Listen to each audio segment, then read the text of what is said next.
Alain de Peretti, bonjour. Bonjour. Donc, vous êtes président de Vigilance Halal, une association engagée dans le combat contre le halal.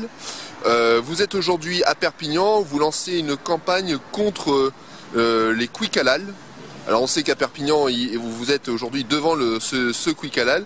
Alors pourquoi cette campagne? Alors cette campagne, nous l'avons initiée déjà par une page Facebook. Dès que nous avons appris que le groupe Bertrand, qui avait racheté Quick, voulait passer donc toutes les anciennes Quick au halal. Et donc nous avons prévu un petit peu, selon les possibilités militantes, de manifester, de distribuer des tracts. Donc, dont voici un exemplaire, bien entendu, voilà, qui retrace tout ce que nous reprochons au halal. Alors, pourquoi aujourd'hui Perpignan? Mais parce que, si vous voulez, il y a une conjonction de facteurs favorables, et notamment militants, pour avoir des militants qui puissent distribuer les tracts. Et je vais rappeler donc brièvement pourquoi nous sommes contre les quick halal et contre le halal, bien entendu, parce que le halal représente trois gros problèmes. Donc une souffrance animale donc inutile, une entorse à l'entorse sanitaire, donc à la qualité sanitaire des aliments. D'ailleurs, je rappelle qu'il y avait eu plusieurs incidents graves, dont un mortel à la suite de la consommation dans un quick halal, avant qu'il ne passe véritablement en totalité au halal. Et puis, donc le halal, n'oublions pas que permet le financement de l'islam et de l'islamisation, et même, ça a été démontré aux États-Unis, permet de financer des réseaux terroristes. Donc pour toutes ces raisons, nous sommes contre le halal. Et alors, je voudrais rappeler, d'une manière générale, parce que les gens ne font pas attention, ils pensent que le halal, c'est un petit peu comme les restaurants chinois ou les restaurants japonais ou mexicains, la cuisine mexicaine.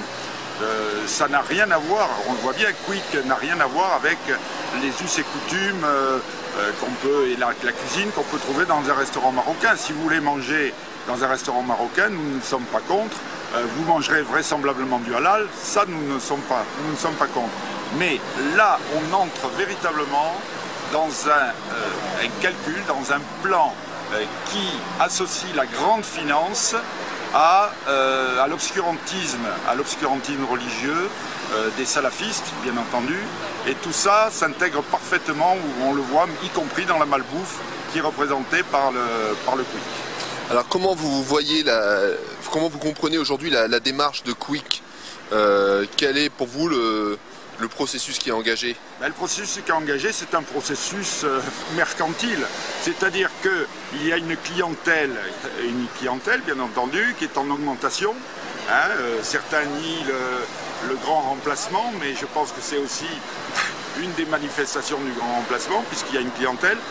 Mais l'autre volet, c'est qu'évidemment, cette clientèle devient demandeuse, et se réfugie dans le halal comme une affirmation identitaire qui finalement agit un petit peu comme un corps étranger dans notre société, parce que je rappelle que le halal, ce n'est que l'expression de la loi islamique, de la charia, et représente et s'intéresse à tous les aspects de la vie. Et lorsqu'on met le doigt dans un engrenage, vous savez qu'en général, tout l'ensemble du corps va y passer, et c'est ce qui est en train de nous arriver.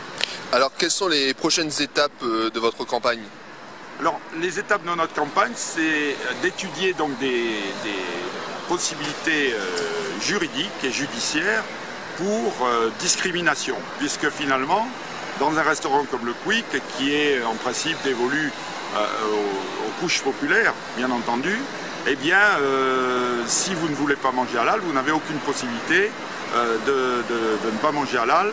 Et donc on vous impose une qualité de nourriture, donc c'est une discrimination, et c'est j'ose aller plus loin, je dis que c'est une entorse véritablement gigantesque au vivre ensemble.